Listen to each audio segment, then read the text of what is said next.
All right, welcome back. You know, there aren't that many guarantees in life, but death and taxes are at the top. Right? Another one is that government is probably the worst entity to put in charge of the distributions of large amounts of cash. They're horrible. And just look at the recent $6.2 billion accounting bungle that the Pentagon had. That was embarrassing.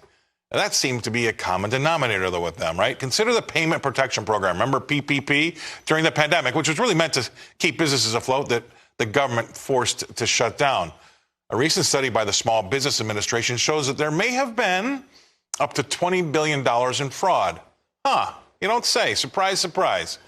But how about this? There's another study by the University of Texas that says that figure is 6 times higher. 116 billion is the number that study suggests. And they suggest that there's a link between that fraud and the spike in housing prices. Get a load of this. So it's why we saw all those cash bids and fervent buying because of fraudulent PPP money being used in the purchases of some of that real estate. They studied zip codes. And the zip codes with a lot of fraud saw higher real estate prices than those that had played by the rules. It's just another example of unintended consequences of government and fiat capital, right? My next guest is not an unintended consequence. Please welcome to the show, Mike Lee. Mike, thanks for being on. The government's really not that good at anything. I don't even want to say what Reagan said. Everybody knows it, but still, that's a good example about how they can screw stuff up. Scott, 11.5 million PPP loans. All right, it's almost $1 trillion given out, close to 800 billion. That Texas A&M number, where like 15% of them are fraudulent. I mean, that's probably more accurate than the SBA's idea.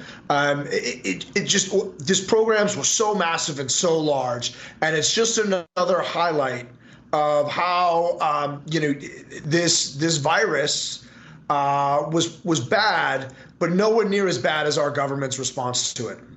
And so it opened up a Pandora's box of problems, right? I mean, I think the first part that was wrong is the speed of which that money went out. That was right. That was going to be a problem right there and then. And everybody knew that they could take advantage of it because, for a lot of the things, all you had to do was have a name, an address, and a social security number, and you had to check your mailbox. I mean, it was that easy, and I think that was part of the problem. But at the same time, to have that money go in that quickly, it was bound to distort prices in some things, right?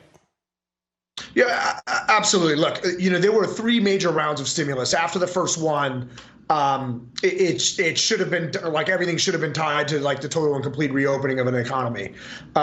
If that was at all needed, and I don't know. I have not seen any evidence. In fact, I've seen it to the contrary, shutting down the economy.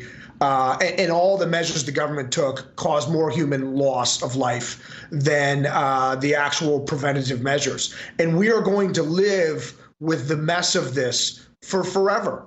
Our federal deficit went from 25 trillion. Now we're sitting at 32. Not all of that was like the pandemic stimulus, but the Fed balance sheet going from 4 trillion to 8 trillion, which it's most likely stuck there in perpetuity. That's $8 trillion of stimulus. And now we're knocking on the door of a recession in just a short couple years. Only the government could bungle something up like this. Right, you gave me goosebumps there. You're right. That shutdown, whether or not you bought into it, I took a lot of heat. I was front and center saying it was absolutely the wrong thing to do, especially because we had the world's best economy that the world had ever seen in the history of the planet. Number one, but number two is that you exactly said. I said on television and other networks that we will be living with bad things from that pandemic for the rest of our lives. And I said it would ultimately end up killing more people than the virus itself. And you should see what happened to my Twitter account. I mean, I can't even tell you how bad it was. But it had my family in tears. I mean, it was bad. And what people don't realize now is it's coming out, but nobody's really looking at the full effect. Number one, the distortion in, say, real estate prices. That's an easy one to pick up. But number two is look at how much these kids have been affected by having to wear a mask for 2 years and not being able to go back to school. I mean, they're finding weird things happening to these children when it comes to epilepsy and the things like that they think is really from all the things that they did to the kids. And then number three, the drug abuse, the sex abuse, and everything that happens in a home when people are locked together for that period of time when you've got some people that aren't really up to speed and maybe are nefarious individuals. That doesn't go away. When the virus goes away, my sexual abuse doesn't go away. My ADHD doesn't go away.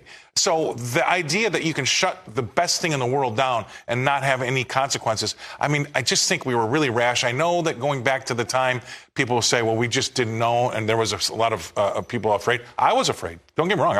I didn't know what was coming, but I did know one thing, that shutting us down was the wrong thing to do. And now you're right. I'm happy you said that, because we're going to be living with those things for the rest of our lives. And you have said on our air that you also believe that a lot of the models we look at, economically speaking, are going to be screwed up until it takes maybe 10 or 15 years to get a handle on it finally.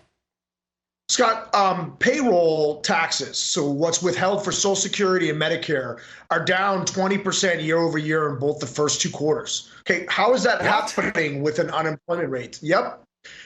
Payroll withholding taxes are down 20% year over year. How does that happen in a 3.4% unemployment rate? That's right? It's astounding. Right. And it's look, it goes back because you have this massive divide between those that own assets and those that don't, those that are in debt and those that are not. Right. And it's those that are not, the concentration of wealth at the higher end. Sorry that I sound like Elizabeth Warren, but it's true. The concentration of wealth at the higher end fuels our economy, and it pays over a lot of these problems. But for most of the country, we are in a recession if you look at gross domestic income. So it's, that, and, but the NASDAQ's still up 35%. So go figure. Yeah. I mean, I know it's when you have to shrug your shoulders. It's just almost hard to believe and get your head around it. But I really appreciate you coming on. You've said some excellent points, and I really love your point of view. Appreciate you. Thank you very much.